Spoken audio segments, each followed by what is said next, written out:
This video is brought to you by Raycon. A review copy of this game was provided by Nintendo. And then the... Fox, I got a bogey on my 6. Fox, I got a bogey. Right there on my 6. Real big one. Real nasty one. I got a shadow right now. I got a real bad shadow right now. It's chasing me. Real nasty bogey on my shadow, Fox. You gotta help me. I got a bogey on my 6, and my 8, and my 14, and my 28, Fox. I got bogeys all over the place. Help! Help, Fox. You gotta help me, Fox. I don't want to die. I don't want to die today, Fox. I don't want to die. Oh, help me, Fox. Help me, Fox. You gotta help me. I'm already so old, Fox. I fear death more than anything. Fox, here's the bogeys. Bogeys, Fox, bogeys. All right, fine.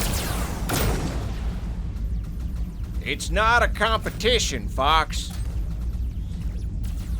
That one was mine. Stay in your lane, Fox. I never owned Star Fox 64, but it always intrigued me. The gameplay seemed so immediately satisfying. Something about the feedback, picking off enemy craft and watching them lose control and explode, and the bosses especially, these huge monstrosities. You're chipping away at the glowing weak points and the way the chunks kind of break off of them. It was one of those games I didn't have, and it kind of nagged at me that I didn't. I watched my friends play it when I was a kid, and I played a little bit of multiplayer at their house 1 or 2 times. And then many years later, I messed around with it on NSO, just a little bit, just like a quick, sloppy, easy ending run, save scumming with the rewinds, so I just kind of blast through it. But I've never taken the time to sit down with the game and really play it until now. And now I can see why it bothered me that I never owned Star Fox 64. And I can very safely say that I have been missing out. This remake, titled only Star Fox, is not only the best remake Nintendo has ever made, but it's an incredibly faithful remake of a game that absolutely stands the test of time. I've never really been drawn to arcadey experiences where the idea is to play the same stages over and over and over again to try to get really good at them and chase after scores and medals and stuff. So maybe that was why it took me so long to finally take the plunge with Star Fox. And yet my appreciation for a certain breed of challenging has really grown in recent years. I know it's a little funny to bring up Dark Souls a whole minute into this Star Fox review, but those games introduced me to a type of challenge where there are so many different systems all working in tandem so that something can feel really difficult at first, maybe overwhelmingly so, but then your skill level and your knowledge and your understanding of all these different interlocking systems increases so dramatically over time that eventually it's like a cakewalk. Pikmin is the same way. There's just a world of difference between your first and your 5th and your 20th playthroughs because there are so many different areas to improve in. The skill ceiling is very high. This is what I did not understand about Star Fox before now. And maybe it's best that I waited this long to really try it out because I think I'm in a better place than ever to meet it where it is and appreciate its depth. It's easy enough to just mash, shoot, and barrel roll and scrape your way to the easy ending, but that's like a fraction of the game, both in terms of actual levels and the gameplay experience. If you pay attention and you follow some of these secret paths to harder levels, they can feel really overwhelming at first.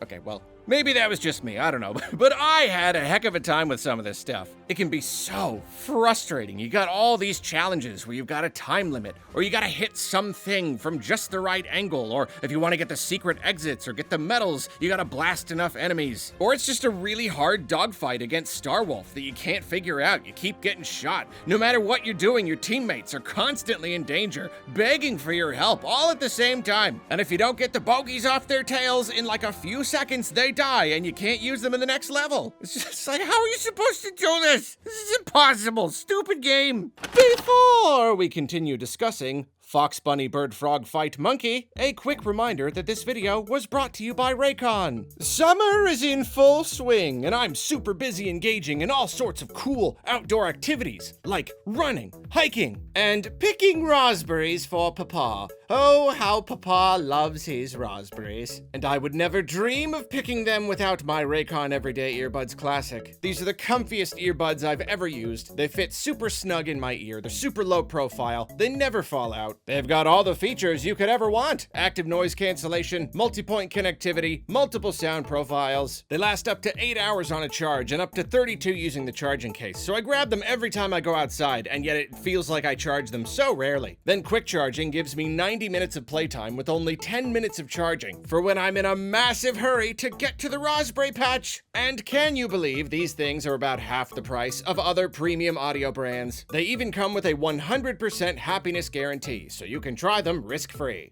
The Everyday Earbuds Classic are a great option for everyday listening. So go to buyraycon.com/Arlo or click the link in the description below or scan this handy-dandy QR code to get 20% off. Thanks again to Raycon for sponsoring this video. Now, back to funny animal barrel roll game. But like I said, it's because there are a lot of things to consider, way more than it seems on the surface. There are plenty of games where it mainly comes down to memorizing levels, and of course working on your reaction time and everything. But there's a deceptive complexity here. Knowing the levels is absolutely important, but not just so you know what to shoot and how to avoid damage and how to beat the bosses quickly. Each level is a sequence of events, and what happens in one level very often will affect the next one. You gotta know if there's some condition you've gotta meet to open up the level you want next. You've got to be ready to save your teammates the second they get into trouble. You got to know where all the laser power-ups are and avoid too much damage so you can keep them. That's actually a really huge one right there. Sometimes your performance in a level will be night and day, just based purely on if you were able to hold on to your lasers. And to do that, you've got to preemptively know where to keep your attention at any given time. If you're going for hits so you can get a medal, you got to use your charge shots very, very wisely. Precise aiming, precise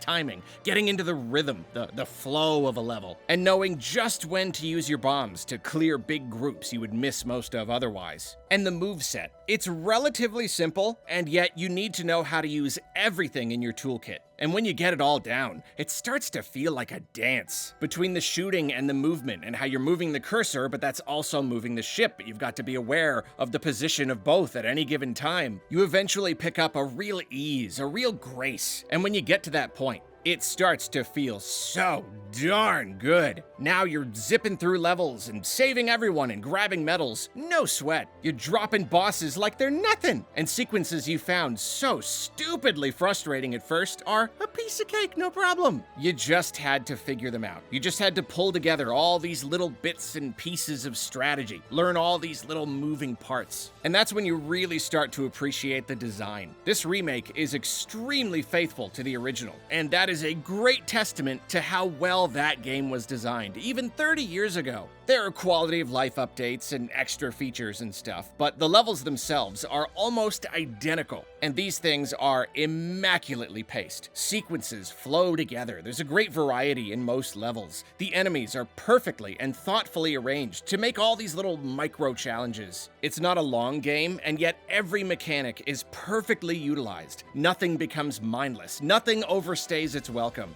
Each stage is so dense, so ripe for exploration, in a sense. Not like space exploration, but exploration of design. The levels are just short enough, and they're fun all the way through, so repetition for the sake of optimization never feels like a slog. When you really get into it, it feels like you're peeling back layers, immersing yourself in the design, really understanding what the designers were intending. And of course, it certainly helps that the raw gameplay itself is just so much fun. Again, there's a reason it always appealed to me, and it's everything as fun as it seemed on the surface and more. Even at its most basic, even before you begin to really learn it, there's just such a satisfying sense of feedback. There's so much going on screen, so much to blow up, all these pickups to collect. The sound design is excellent. All these sound effects, all this comms chatter, the phenomenally exciting score urging you forward at all times. Ooh, they did such a good job here. And even more than the mechanical design and the controls and all that stuff, It's the visual spectacle. The original already looked really cool, just so much going on. But now, the updated graphics, they're just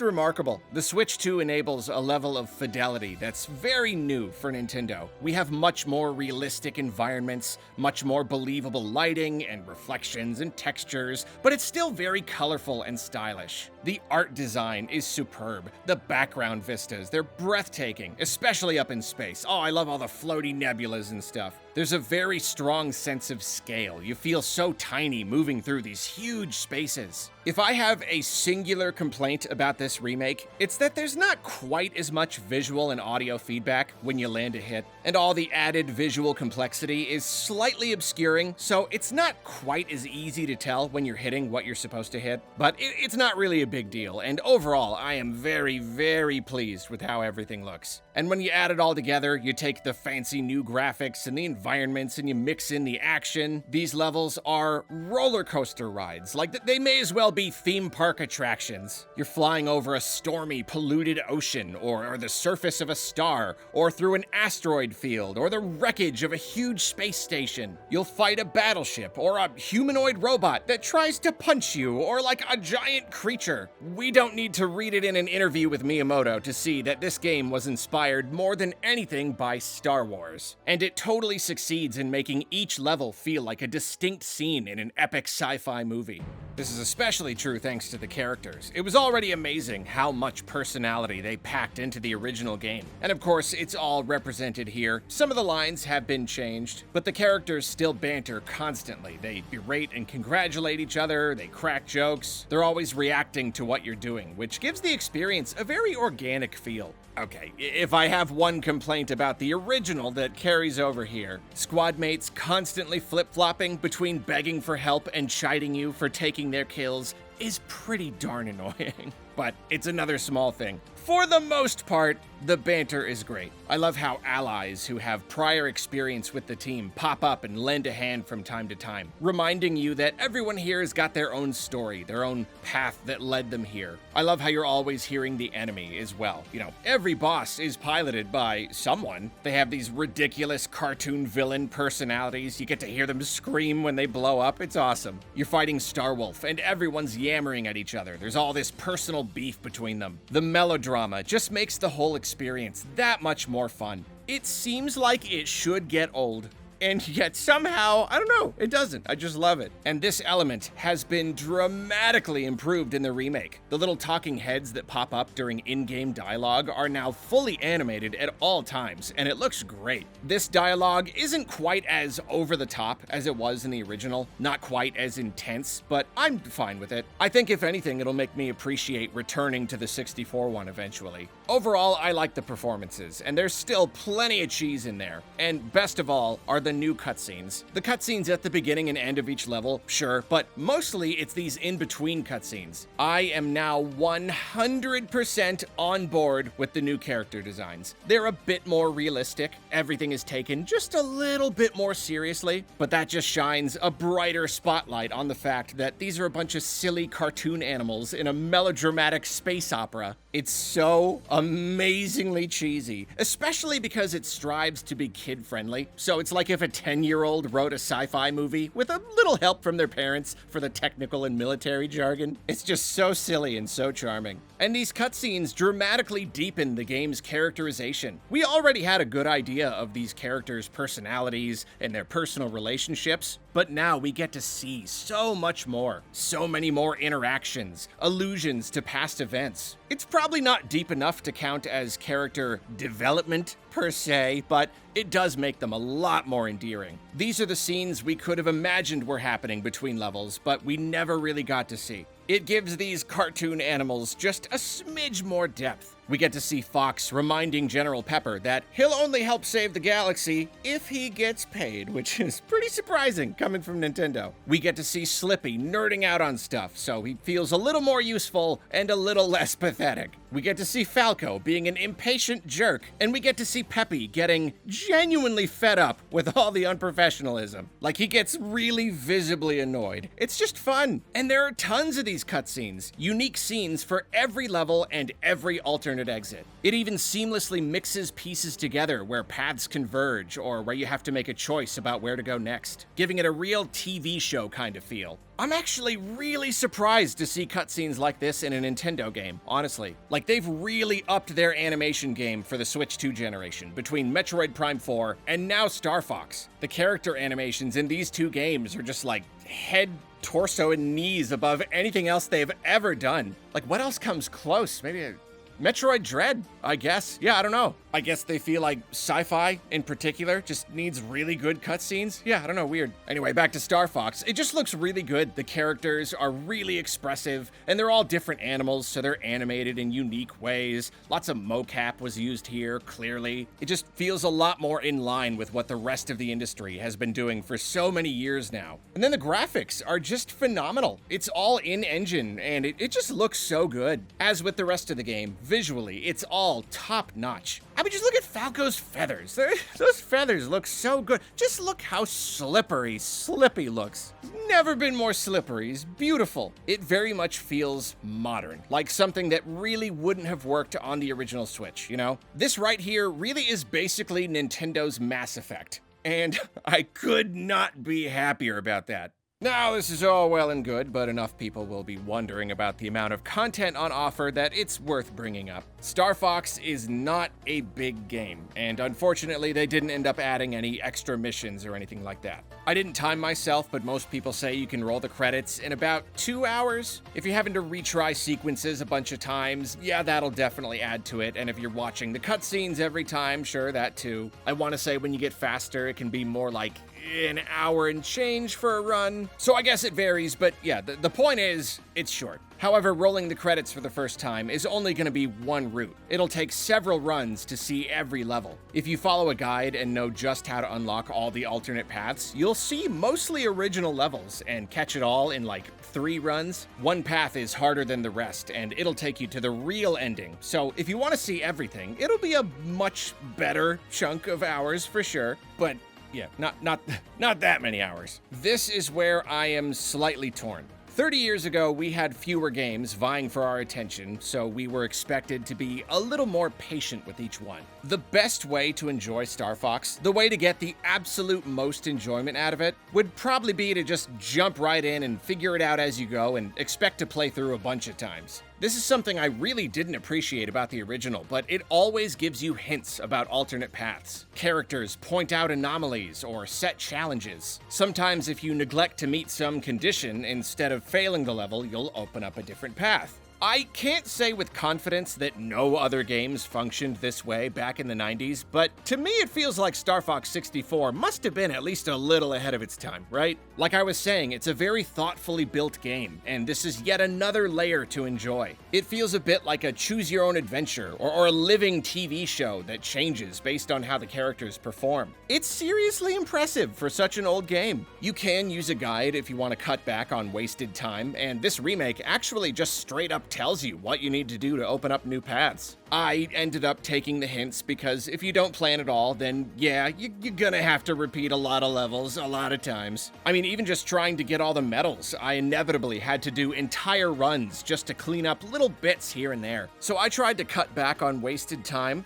but I also admit that there's probably a real magic to just jumping in and figuring it all out as you go. Especially because the repetition is kind of the point. That's how you figure the game out. That's where the depth really is. Sometimes it feels like a bit of a cop-out when a game is super short, but you're meant to play it 1,000,000 times.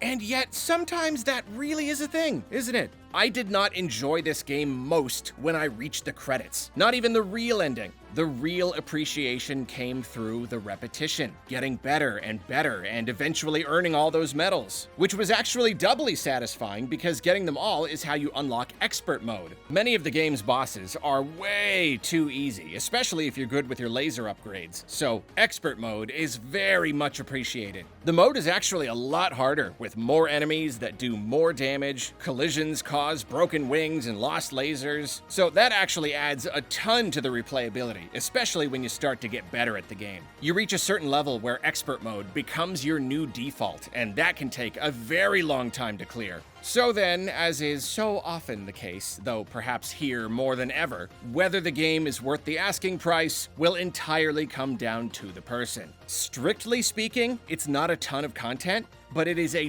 densely packed, wonderfully designed experience that is extremely replayable. And fortunately, this remake works to stretch its content as far as possible. The challenge mode lets you earn achievements for each stage, with a separate list for normal and expert modes. I haven't been brave enough to dig too deep into this yet, but it is sure to offer a lot of extra mileage for even veteran players. Clearing these challenges and earning medals and stuff unlocks a whole bunch of extras. You've got a library of codex entries, which help deepen the lore a little bit, some nice world building. Then you got cosmetic stuff for multiplayer, stuff for your little customizable battle banner and filters when you're using the camera. It's not a lot, but it's at least something to work toward. Lots of little rewards for playing through a bunch of times and doing everything. And the multiplayer mode has been totally overhauled here. I haven't messed with it much, but it's way more in-depth than the original game's basic battle mode. It seems really fun, and it comes with a whole ton of customization options. I can only hope they update the game with more maps down the line, because right now there are unfortunately only 3, and I think this mode has a lot of potential. So yeah, all in all, Star Fox is a pretty small game, but if all this clicks with you, you will love the idea of mastering these levels and getting all the medals and all the achievements, doing everything on expert mode, and especially if you have some like-minded friends to play multiplayer with, you'll still get a good number of hours out of it. And I have no doubt it's the kind of game that will just keep calling you back.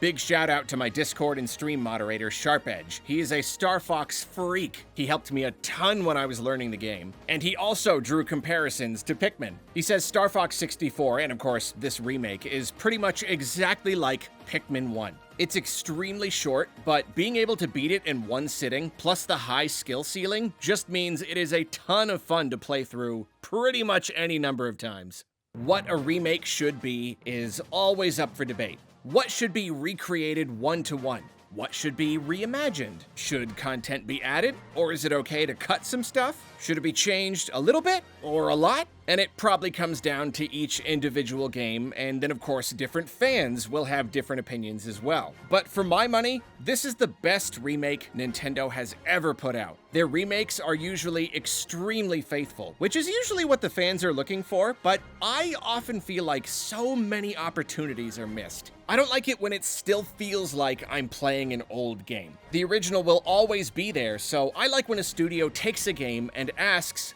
what would this game be like if it were made for the first time today? If you took the original blueprint and did it all fresh, what was good enough to stay the same, what needs to be changed, and what perhaps could be expanded? Star Fox nails it on nearly every level. The original game is so well designed, so exciting, so fun, holds up perfectly well. So the level design here is nearly identical. Perfect. Only little tiny changes to sand down some rough edges. The kind of stuff you barely even notice. But the story and characterization? Oh, nah, don't leave that as is. That would be boring. Instead, blow it up. Don't keep the in-level dialogue exactly the same. Don't try to recreate it perfectly. Instead, rewrite the script so it conveys the same story in a modern age. And since this is a modern game, add in tons of cutscenes, flesh out the story, the lore, the world building. Give us tons of new conversations between characters so we're not left guessing about this stuff. We actually get to see what the original game alluded to. It's the version of the story they might have done all those years ago if the tech were advanced enough. And my own personal dream for Star Fox in particular has always been for it to become this big episodic space opera with all sorts of cool animal characters. That just seems perfect for the series. It kind of went that way after 64, but I think the story probably went a little too far off the rails, and the biggest problem was simply that the reception to these games was very mixed. But it's always felt like the potential was there. I wanted to see Nintendo really lean into the world and the characters. So it's just a dream come true to see Nintendo focus so hard on the story and the characters here. Like, it's amazing. And unlike Zero, which did expand a bit, but for the most part felt like too much of a rehash, here we have true expansion. Not only that, but a game that feels like new groundwork for future original titles. It's a new foundation both in terms of story and gameplay. This is basically a second shot at the reboot that Zero screwed up, and it's gonna be a real wasted opportunity if Nintendo doesn't take this new foundation and build something new with it. Craft a new story, whether it's an adaptation of the previously unreleased Star Fox 2, or one of the other post-64 games, or something totally new. I would be very fine with that, though incorporating some elements from the other games would be really nice too. And gameplay-wise, I've always hoped Nintendo would do something bigger with Star Fox, something with a bigger scope, something a little more modern, something not just based on gameplay gimmicks. And I suppose I still do. Starlink Battle for Atlas gave us a pretty good taste of what a big, open-world Star Fox game could be like. Again, the potential is there. And yet, now that I've gained a deeper appreciation for the smaller, tighter, more arcadey SNES and 64 format, I do want to see what a brand new game like that would look like today. Zero was the closest thing we've had so far to the original format. And I know the game's got its fans, but regardless of where you stand on the controls, I feel like it did fundamentally change how the game was designed. Maybe I'm wrong, it's been a while since I've played it, but I feel like it lacked that tight, trimmed down punchiness of 64. I just want to see them get back to basics. Did you know they made the original Star Fox 64 in under 2 years? And not even all of that was active development, so it's probably more like a year. If, in that little time, they could craft an experience so fun and so satisfying that 30 years later, all it needed was a fresh coat of paint and some QOL features, and it was pretty much just as fun and satisfying? And now they've got the framework on modern hardware and a team of experienced developers, many of whom probably grew up playing the original? I think you see my point. We just have to keep our fingers crossed that this really is laying a new foundation, and it's not just another opportunity for Miyamoto to scratch his Star Fox itch for another decade. That would be an absolute tragedy, and I'm not even a lifelong Star Fox fan. I can't even imagine how they would feel. We all laughed at Nintendo for remaking Star Fox 64, telling the same story about the same characters and the same war with the same villain a fourth time. Like developing a game from the ground up and telling the same story a fourth time. Not even counting the 3DS one. I still think it's one of the most ridiculous things Nintendo has ever done, and yet they just nailed it, didn't they? If you're gonna do something ridiculous, you better make sure you pull it off. And they done the impossible and pulled it off pretty much perfectly. They aced it. I can't believe I'm saying this, but I sure am glad they remade Star Fox again. Let's just let this be the last time, okay?